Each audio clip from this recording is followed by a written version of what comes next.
Hi, this is Srinivasachari. You are watching my YouTube channel, The Humanist Way. హేతువాదం నైతిక విప్లవం. నైతిక విప్లవం కావాలంటున్నామంటే ప్రస్తుత సమాజంలోని నైతిక పద్ధతులు మారాలని మనం కోరుకుంటున్నామని అర్థం. ప్రస్తుతం ఉన్న నైతిక పద్ధతులు ఎందుకు బాగాలేవో మనలోని హేతుత్వం వివేచిస్తుంది. అందువల్ల ఇందుకు భిన్నమైన హేతుబద్ధమైన మానవాభ్యుదయానికి తోడ్పడగల మరో పద్ధతిలోనైనా నీతి కావాలని ధృవపడుతుంది. అయితే నీతి అంటే ఏమిటి? అది ఎందుకు? అది ఎవరి కోసం? దానికి మూలం ఏమిటి? ఈనాటి నైతిక మార్గాన్ని ఎందుకు మార్చాలంటున్నాం? దాని పునాదులు ఏమిటి? ఆ పునాదుల్ని మార్చకుండా ప్రస్తుత నీతి మార్గాన్ని మార్చడం అనేటువంటిది సాధ్యమా? ఇవన్నీ ఆలోచించదగ్గ ప్రశ్నలు. మనుషులందరికీ ఒకే విధమైనటువంటి నైతిక మార్గం ఉండనవసరం లేదా అనేది అన్నింటికంటే ముఖ్యమైనటువంటి ప్రశ్న. ఎందుకంటే మనం భిన్న మతాలు, భిన్న రాజకీయ తత్వాలు ఉన్నటువంటి సమాజంలో ఉన్నాం. భిన్న సాంస్కృతిక నేపథ్యాలు, భిన్న నైతిక దృక్పథాలు ఉన్న సమాజాలలో ఉన్నాం. అందరము మనుషులమే. అయినా సమాజంలోని సాంక్రమిక భిన్నత్వం మనుషుల్ని జాతి, మత, కుల, వర్గాదుల పరంగా విభజన చేస్తున్నది. నీతులు కూడా ఆ విభజన పరంగానే సంక్రమిస్తున్నాయి.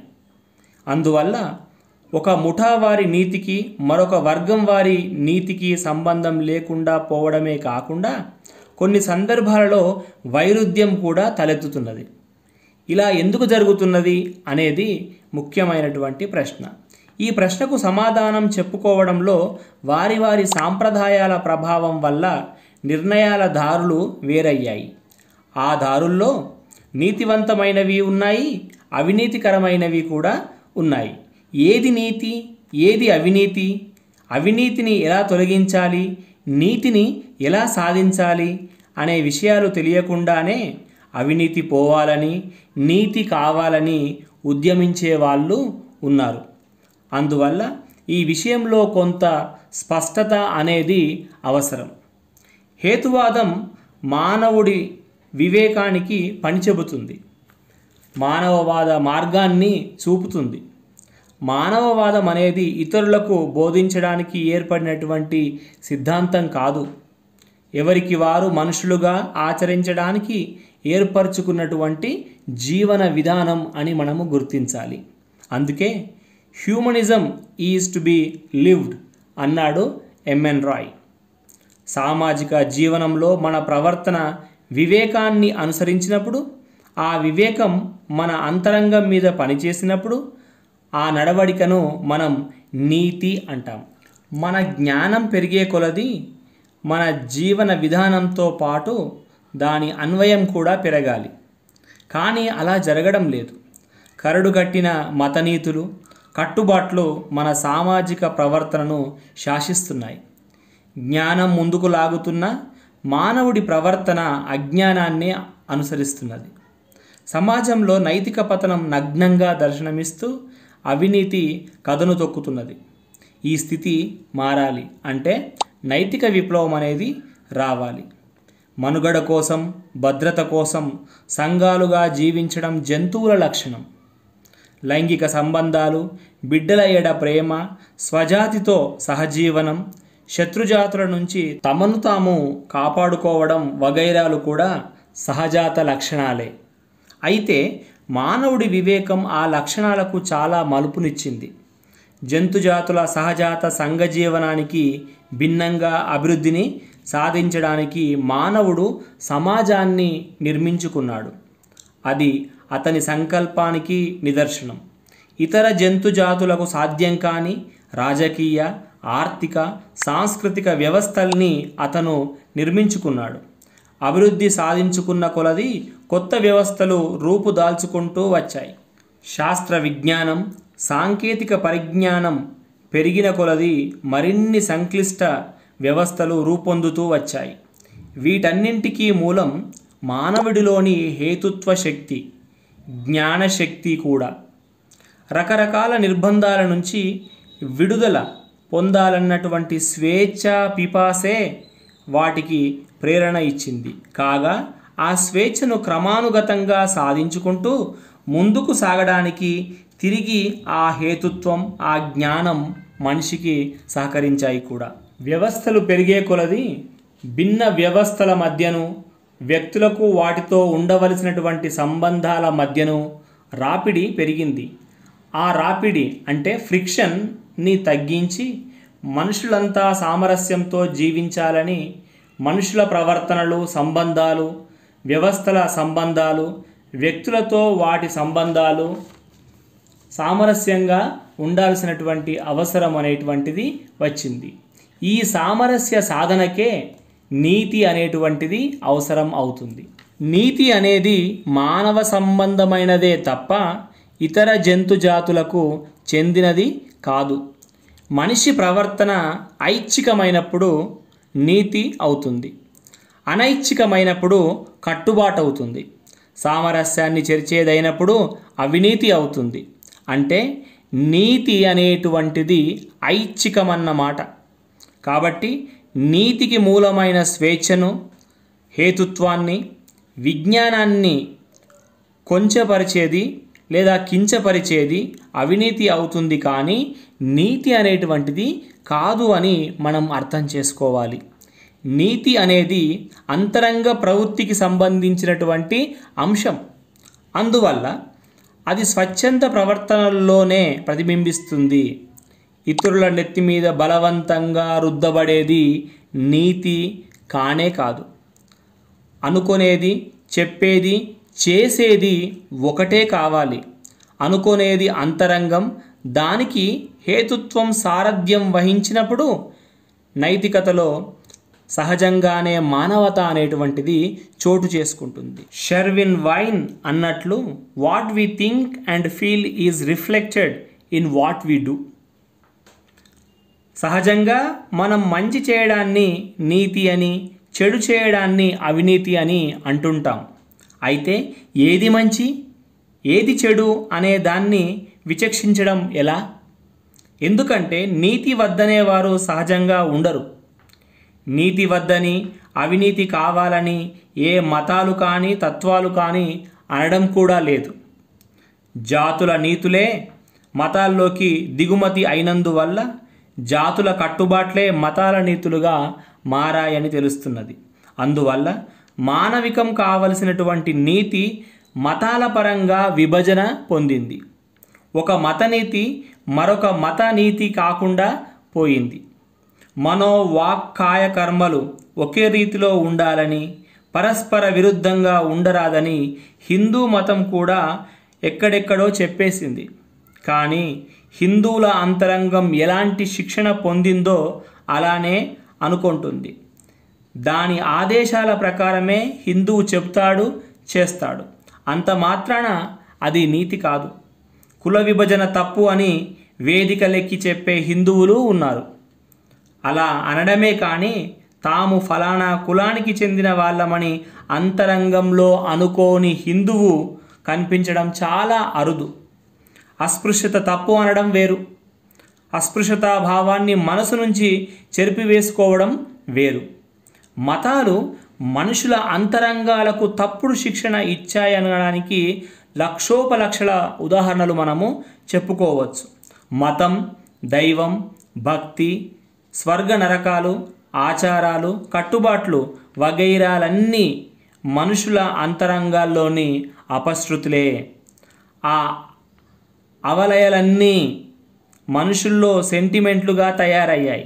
ఫలితంగా అంతరంగాలు జాతులకు, మతాలకు, కులాలకు, వర్గాలకు, పార్టీలకు, ముఠాలకు అమ్ముడుపోతున్నాయి. వాటి స్వార్థాల మీద ఆధారపడి నీతి మానవ నీతి కాకుండా పోయింది. సమాజంలో సామరస్యానికి బదులు సంఘర్షణ, ఒరిపిడి చోటు చేసుకున్నాయి. సంఘర్షణను నివారించడానికి, సామరస్యాన్ని పెంపొందించుకోవడానికి ఏర్పరచుకున్నటువంటి నీతి రకరకాల వర్గ విభజనలతో మానవ సామాజిక జీవితాన్ని కలుషితం చేస్తున్నది. జీవులన్నింటిలో పరిసరాలను గురించినటువంటి స్పృహ ఉంది. ఆ స్పృహ మానవుడిలో ఉన్నత స్థాయిలో ఉండి అది పెరిగి జ్ఞానమయ్యింది. పరిసరాల్లో మనిషి గుర్తింపులోకి వచ్చినటువంటి క్రమబద్ధ అస్తిత్వం అతని జ్ఞాన వస్తువైంది. ఏది ఉన్నదో అది సత్తు.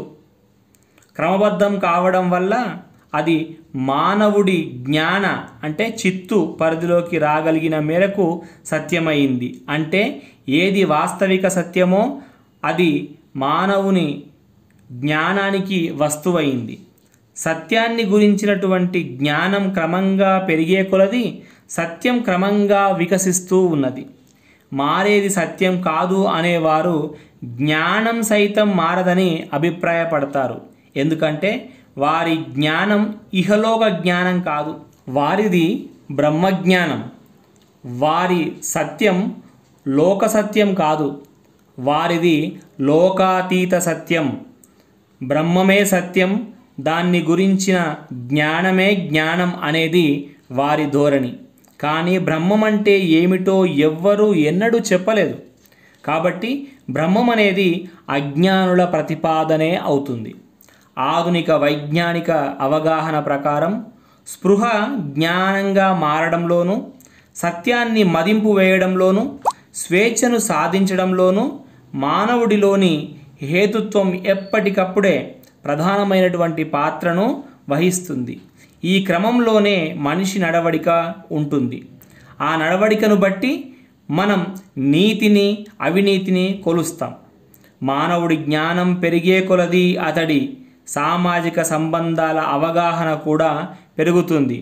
కావున ఆ మేరకు నైతిక విధానాల్లో సైతం మార్పు రావాల్సినటువంటి అవసరం అనేటువంటిది ఉంటుంది. నైతిక ప్రవృత్తికి మూలం సామాజిక సామరస్య జీవనం తప్ప మరొక ప్రేరణ లేదనేటువంటి విషయాన్ని మనం గుర్తించాలి. ఇది కేవలం ఐహికం. జంతువులను సంఘాలుగా జీవిస్తాయి, స్వజాతి జంతువులతో అనుబంధమై ఉంటాయి, స్వజాతి రక్షణ కోసం ఇతర జాతుల్ని ఎదుర్కొంటాయి. పిల్లల కోడి సైతం పిల్లల రక్షణ కోసం బరితెగించి పోరాడుతుంది. ఇలాంటి వైఖరుల్ని ఆదిమ మానవ జాతుల సంఘాల్లోనూ మనం చూడవచ్చు. వేదంలోనూ బైబిల్లోనూ ఆ వైఖరికి ఉదాహరణలు కోకొల్లుగా దొరుకుతాయి. అదంతా జాతినీతి, స్వజాతి ఆధిపత్యం, విజాతి బానిసీకరణ, స్వజాతి రక్షణ, విజాతి నిర్మూలన, ఇవన్నీ ఆదిమ జాతివాద చిహ్నాలు అని మనం గుర్తించాలి. అది జంతుజాతి నీతి కంటే ఏమంత మెరుగైనటువంటిది కాదు. వేదకాలం నాటి, బైబిలు పాత నిబంధన కాలం నాటి మనుషుల్లో రికార్డైనంత క్రూరత్వము, హింస, దౌర్జన్యం, విజాతి నిర్మూలన తత్వం వగైరాలు జంతువుల్లో సైతం కనబడడం లేదు. అనంతర దశలోని మానవుడు విజాతి నిర్మూలన తత్వాన్ని కొంతవరకు అధిగమించాడు. అది అతని సామాజిక పరిణామంలో భాగమైంది. ఇతర జాతుల్ని సహించి వారితో సంబంధ బాంధవ్యాలు పెంచుకోగల దశకు ఎదిగాడు. శత్రుశేషాన్ని ఉంచరాదనేది దశ నుంచి శత్రువును మిత్రుడుగా మలుచుకునేటువంటి ఆలోచనకు దిగాడు. ఒక జాతి మరో జాతి అభివృద్ధికి సహాయ సహకారాలు అందించే దశకు మనిషి చేరుకున్న జాతి మాత్సర్యం ఇంకా అణిగిపోలేదు. ఏదో ఒక మూల దాని వికృత రూపాన్ని మనకు చూపిస్తూనే ఉన్నది. జాతుల సరిహద్దుల్ని దాటించి మతం భావాల బందెలదొడ్లను ఏర్పరిచింది. ఒక మతం మరొక మతానికి పాషండమైంది. మనుషుల్లో కొందరు స్వజనులు, మరికొందరు అన్యజనులు అయ్యారు. విమతస్థుల్ని చంపడం, ధర్మరక్షణ పేరుతో కాని పనులు చేయడం నీతి అయ్యింది. అసహనం మతతత్వాల్లో పరాకాష్ఠకు చేరుకున్నది. విమత ద్వేషం పుంజుకున్నది. ఒక మతస్థుడి నీతి మరొక మతస్థుడికి అవినీతి అయ్యింది. సామాజిక ఆధిపత్యం కోసం ఒక మతం వారు మరొక మతం వారిని నిర్మూలన చేయడం ధర్మమైపోయింది. యూరప్లో క్రైస్తవ శాఖల మధ్య, భారతదేశంలో హైందవ శాఖల మధ్య, మధ్యప్రాచ్యంలో ఇస్లాం శాఖల మధ్య, ఇతరత్ర క్రైస్తవ ఇస్లాం, హిందూ ఇస్లాం మతాల మధ్య జరిగినటువంటి మారణ హోమాన్ని చరిత్ర రక్తంతో రాసింది. ఇదంతా మతం పేరుతో, మత వ్యాప్తి పేరుతో, మత రక్షణ పేరుతోనే జరిగింది కాదనడం పచ్చి అబద్ధం అవుతుంది. మతాధిపత్యం నుంచి విముక్తి పొందడానికని బయలుదేరినటువంటి రాజరికం, దాని నుంచి విముక్తి చేయడానికని బయలుదేరినటువంటి జాతీయవాదం, దాని నుంచి విముక్తి కలిగించడానికని బయలుదేరినటువంటి శ్రామిక వర్గవాదం అన్నీ స్వేచ్ఛ పేరుతో రకరకాలైనటువంటి బానిస వ్యవస్థల్ని స్థాపించాయి, అలాగే పోషిస్తున్నాయి కూడా. ఒక చోట జ్ఞాన దోపిడీ, మరొక చోట అధికార దోపిడీ, ఇంకొక చోట ఆర్థిక దోపిడీ, వేరొక చోట స్వేచ్ఛా దోపిడీ. విముక్తి పేరుతోనే ఈ దోపిళ్ళు అనేటువంటివి సాగాయి. లక్ష్యం సామాజిక ఆధిపత్యం మీద నుంచి రాజకీయ ఆధిపత్యం మీదకు బదిలీ అయ్యింది. ఈనాడు రాజకీయ అధికారమే పరమావధిగా మారిపోయింది. ఆర్థికతతో అది కలగా పులగమైపోయింది. పాత వ్యవస్థల బీజాల నుంచి, పాత నైతిక వాసనల నుంచి మానవునికి విముక్తి అనేటువంటిది లభించడం లేదు. అన్ని సమాజాలలోని దుర్నీతులు కలిసి కాపురం మొదలుపెట్టాయి. శాస్త్ర విజ్ఞానం ఎంత పెరిగినా, తాత్విక విధానాలు ఎంతగా వికసించినా, వాటికి అనుగుణంగా మానవుడు కేంద్రంగా, అతని సుఖశాంతులు లక్ష్యంగా నైతిక మనిషి వ్యవస్థను రూపొందించుకోలేకపోయాడు. ఆధునిక దార్శనికులు ప్రతిపాదిస్తున్నటువంటి నైతిక విధానాలను సామాజిక స్థాయిలో అనుసరించడంలో మనిషి విజయం సాధించలేకపోతున్నాడు. ఈ వైఫల్యం అతని సామాజిక, సాంస్కృతిక, రాజకీయ, ఆర్థికాది జీవిత రంగాలన్నింటిలోనూ ప్రతిబింబిస్తూనే ఉన్నది. ఈ రంగాలన్నింటా అతను ఐచ్ఛిక బానిసత్వాన్ని ఆమోదిస్తున్న దశకు చేరుకున్నాడని మనం గుర్తించాలి. అజ్ఞానం, అధికారం మనిషి మీద పెత్తనం చేస్తున్నాయి. మనిషి తన అభివృద్ధి కోసం సృష్టించుకున్నటువంటి సమాజంలో అతను లక్ష్యంగా కాక సాధనంగా మారిపోయాడు. ఇందులోనే మానవుడి నైతిక పతనం కొట్టవచ్చినట్టుగా కనబడుతున్నది. జ్ఞానం పెరుగుతూనే ఉంది, కానీ దాన్ని అజ్ఞానానికి బలి చేయడం జరుగుతుంది కూడా. సత్యం అధికంగా ఆవిష్కృతం అవుతూనే ఉంది, అయినా దాన్ని అసత్యానికి తాకట్టు పెట్టడం జరుగుతోంది. స్వేచ్ఛావకాశాలు మెరుగవుతూనే ఉన్నాయి, కానీ వాటిని స్వేచ్ఛా నిరోధానికే వాడుకోవడం ఎక్కువగా జరుగుతోంది. మనిషిలో ఉచితానుచిత విచక్షణ చేయగల వివేకం, హేతుత్వం ఉంది. అయినా అనుచితమైనటువంటి విషయాలను సమర్థించడానికే అది కుతర్క రూపమెత్తుతోంది. ఇదే నైతిక పతనం అంటే. అయితే ఇలా ఎందుకు జరుగుతుంది అనేటువంటి ప్రశ్న చాలా ముఖ్యమైనది అని మనం గుర్తించాలి. దానికి ఒక్కటే సమాధానం. మతాలు మనిషిని ఏమిగా తయారు చేశాయో దానిగానే అతను తయారయ్యాడు. భావదాస్యంలో మగ్గే మనిషి నుంచి అంతకంటే మనం ఎక్కువ ఆశించలేం కదా. అందువల్ల మనిషిని నైతిక పతనం నుంచి ఉద్ధరించి అతన్ని యథాస్థానంలో కూర్చోబెట్టాలంటే ముందుగా అతన్ని మత శృంఖలాల నుంచి విముక్తి చేయాలి. అయితే మానవుడి యథాస్థానమేమిటి? ఏ స్వేచ్ఛా సంకల్పం, ఏ సృజనాత్మక శక్తి, వాటికి దోహదం చేసిన ఏ ఇతర అంశాలు మనిషిని జంతు దశ నుంచి వేరు చేశాయో, ఏ అంతర్గత శక్తుల వికాసం ద్వారా మనిషి ఇంత అభివృద్ధిని సాధించాడో అది అతని యథాస్థానం అని మనం గుర్తించవలసినటువంటి అవసరము ఉన్నది. విప్లవం అంటే మార్పు, నైతిక విప్లవం అంటే నైతిక వ్యవస్థలో మార్పు. వ్యవస్థ నిర్మాత ఎవరు? మనిషే అని మనం అంగీకరిస్తే, ఎలాంటి మనిషి ఒక వ్యవస్థను నిర్మిస్తాడో అలాంటి వ్యవస్థే చివరకు రూపొందుతుంది. మంచి మనిషి చెడు వ్యవస్థను, చెడు మనిషి మంచి వ్యవస్థను లక్షించరు. కాబట్టి ఇప్పటి నైతిక వ్యవస్థ మారాలంటే అందుకు అనుగుణంగా ఇప్పటి మనుషులు మారాల్సినటువంటి అవసరం ఉంది. మనుషులు మారకుండా వ్యవస్థ మారాలనుకోవడం వివేకం కాదు. మనం ఏ మేరకు మారితే ఆ మేరకు నైతిక విప్లవాన్ని సాధించిన వాళ్ళము అవుతాం. ఆ దిశగా మానవుడి అంతరంగానికి శిక్షణ కావాలి. అది జరగనిదే మానవుడు తన స్వత్వానికి అనుగుణంగా ప్రవర్తిస్తున్నట్లు కాదు. అది జరగడం అంటే మనం మానవవాద దిశకు మళ్ళామనే అర్థం. ఏనాడో మానవవాద దిశకు మళ్ళవలసినటువంటి మన వ్యవస్థలు ఈనాటికైనా ఆ క్రమాన్ని ప్రారంభించడం అనేటువంటిది అవసరం. నైతికంగా మనం ఇప్పుడు ఎక్కడున్నాం అనేది మరొక ముఖ్యమైనటువంటి ప్రశ్న. పురాణ సంస్కృతిని, గ్రంథాలను, పురాణ పురుషుల్ని, వారి దుర్నీతుల్ని సాహిత్యంలో, కళల్లో మనం మన భారతీయ సంస్కృతిగా పొగడమే పరమావిధిగా మన ప్రస్తుతమైనటువంటి పరిస్థితి అనేది ఉంది. దానికి అభ్యంతరం చెప్పగల మానసిక ప్రవృత్తి మనలో ఇంకా చోటు చేసుకోలేదు. హరిశ్చంద్రుడు పెళ్ళాన్ని అంగట్లో పెట్టి వేలం వేసి అమ్ముతుంటే ఓహో సత్యసంధుడు అంటూ అతన్ని మనం కీర్తిస్తుంటాం.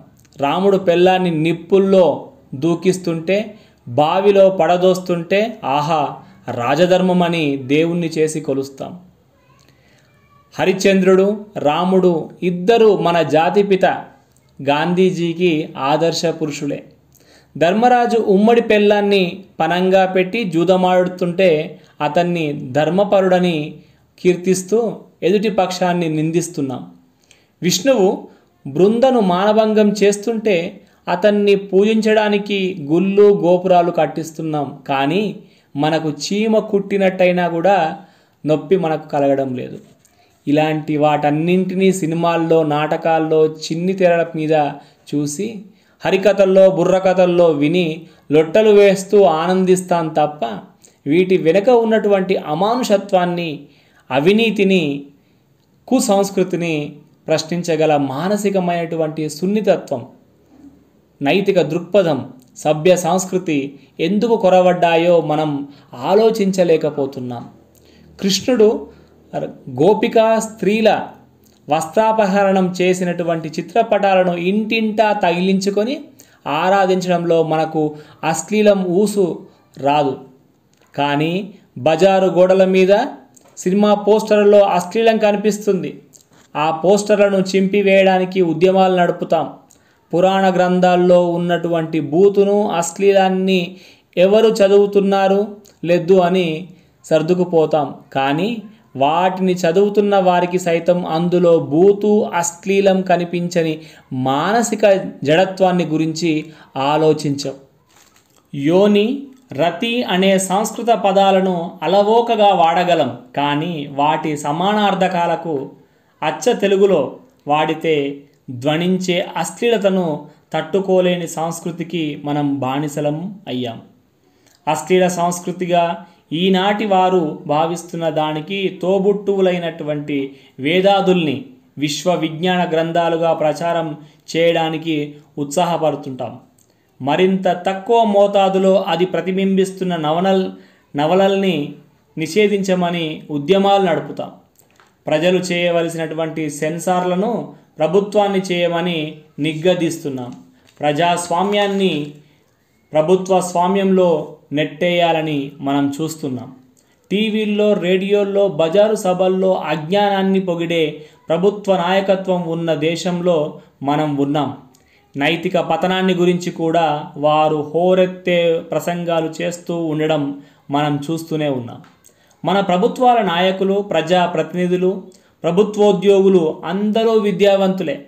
అందరూ ప్రజాసేవ గురించి మాట్లాడేవారే. అయితే వారిలో జాతి, మత, కుల, వర్గ దురభిమానాలకు, అధికారానికి, ధనానికి ప్రలోభపడని వారి శాతం దశాంశాల్లోనైనా చెప్పుకోవడానికి వీలు పడుతుందా?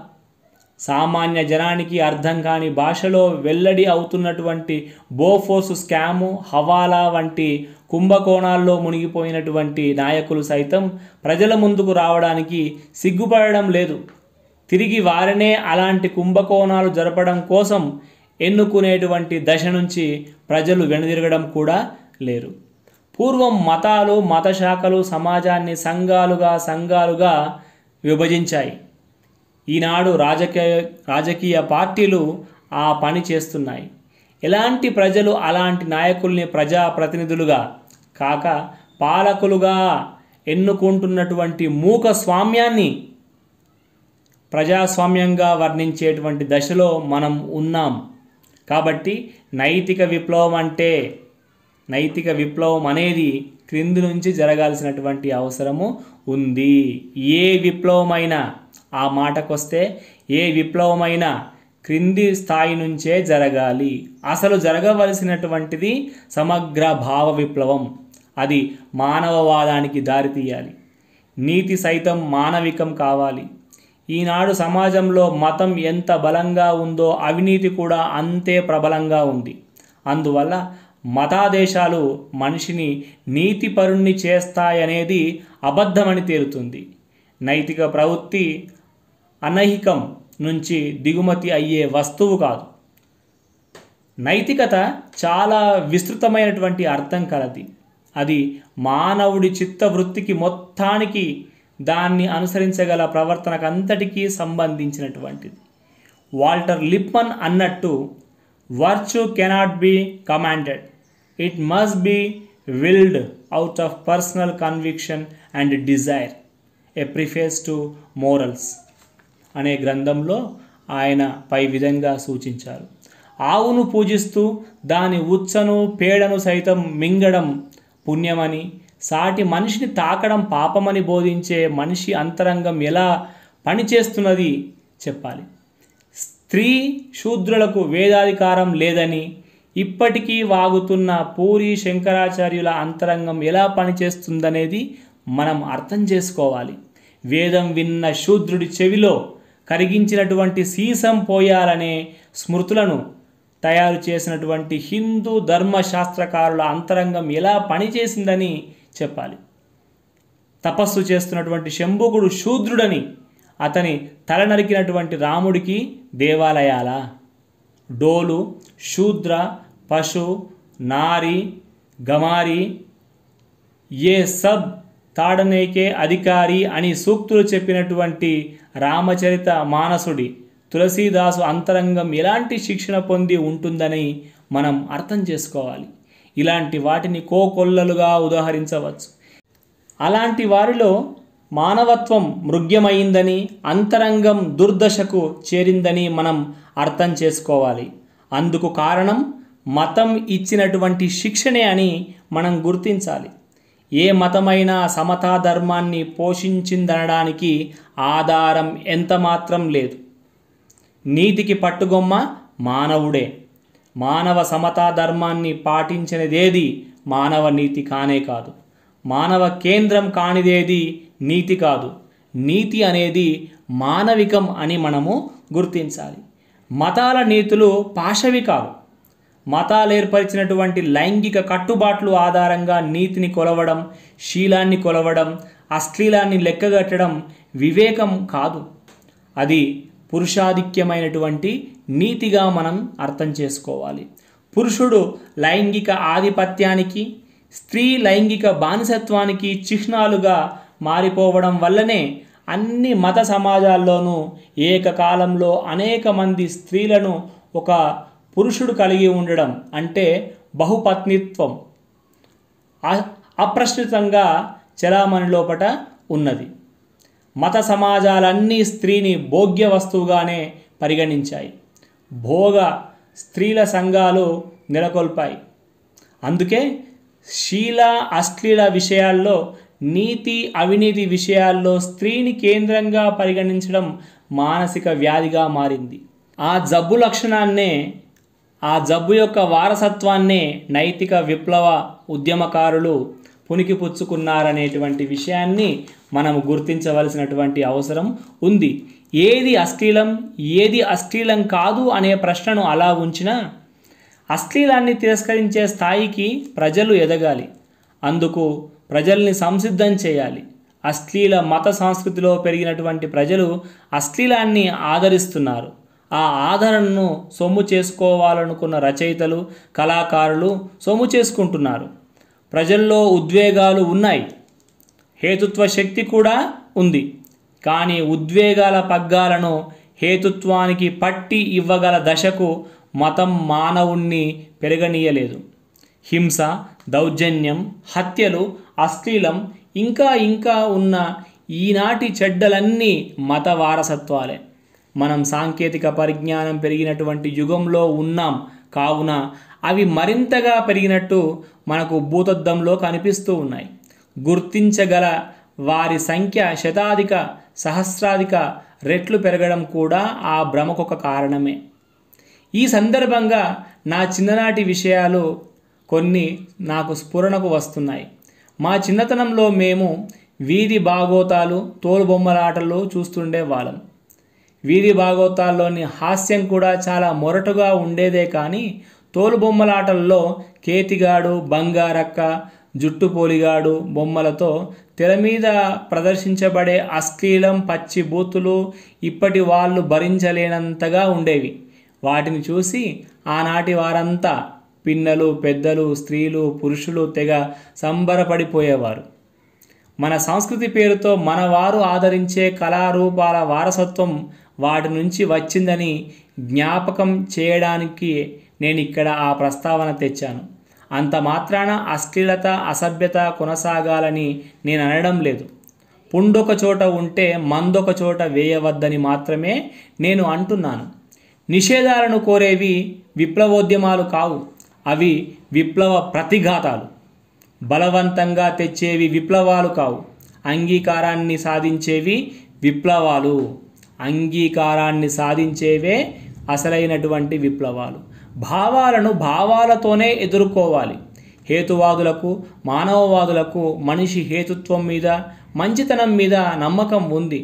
మనం చెప్పేవి మంచి భావాలైతే వాటి ధాటికి చెడు భావాలు అనేటువంటివి నిలబడలేవు. అందువల్ల మనిషిని మంచి మార్గానికి మరల్చడానికి మంచి భావాలే సరైనటువంటి సాధనాలని మనం గుర్తించాలి. బలవంతం అనేదే అవినీతి కాబట్టి బలప్రయోగంతో మనుషుల్ని నీతి మార్గానికి రప్పించాలనుకోవడం అసంబద్ధం అవుతుంది. మనం తరచూ ఆలోచిస్తున్నామని అనుకునేటప్పుడు కూడా మనం అనులోచిస్తామే కానీ ఆలోచించం. నిజానికి స్వంత వివేచనని ఉపయోగించేదే స్వతంత్రమైనటువంటి ఆలోచన లేదా ఆలోచన. చాలా సందర్భాల్లో ఆచరణకు ముందు మనం ఆలోచించవలసినటువంటి అవసరం అనేటువంటిది ఉండదు. ఎందుకంటే మన ఆలోచన ఏ క్రమంలో శిక్షణ పొందిందో ఆ క్రమంలోనే మనం అనాలోచితంగా ఆచరిస్తాము. ఆ ఆచరణ అంతా అనుచరణే అవుతుంది. తరాలు గడిచే కొలది అనులోచన మతంగాను, అనుసరణ ఆచారంగాను మారిపోయాయి. సాంప్రదాయాలు, నమ్మకాలు మన మీద అనివార్యంగా పనిచేస్తున్నంత కాలం వాటిని గురించి మనం ఆలోచించం, సందేహించం, ప్రశ్నించం. ఆలోచించడానికి, సందేహించడానికి, ప్రశ్నించడానికి ఇష్టపడం కూడా, పైగా తిరస్కరిస్తాం కూడా. వి రెఫ్యూజ్ టు థింక్. మతాలు, సాంప్రదాయాలు తరతరాలుగా బట్టకట్టడానికి ఇదే కారణమని మనము గుర్తించాలి. ఈనాటి నీతులు కూడా సాంప్రదాయ పరంపరలో దిగుమతి అయినవే. అందువల్ల వాటిని నీతులుగా మోస్తాం తప్ప అవి అన్నీ నీతులవునా కాదా అని ప్రశ్నించి నిగ్గు తేల్చుకొని ఆమోదించం. Convention is not conviction. ప్రశ్న వచ్చినా దాన్ని ధైర్యంగా అణిచివేస్తాం. మానసిక బానిసత్వం అనేది అన్నిటికంటే పెద్ద అవినీతి అని మన స్ఫురణకు అసలే రాదు. అంతరాత్మ సాక్షి అంటూ పెద్ద పెద్ద మాటలు వాడతాం. అంతరంగాలు సైతం జాతి, మత, వర్గ, కుల, వర్ణాది ముఠా సంకుచిత భావాల్లో తర్ఫీదు పొందుతున్నాయన్న వాస్తవాన్ని మాత్రం మనం మర్చిపోతూ ఉంటాం.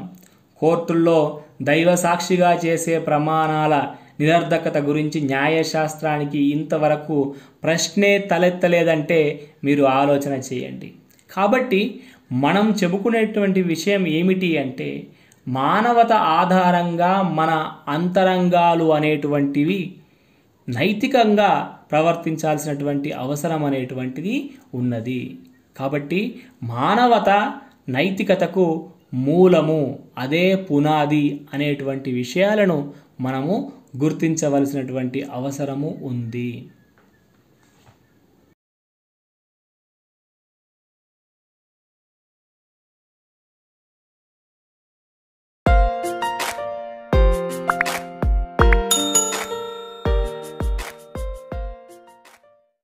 Hi, this is Srinivasachari. You are watching my YouTube channel, The Humanist Way.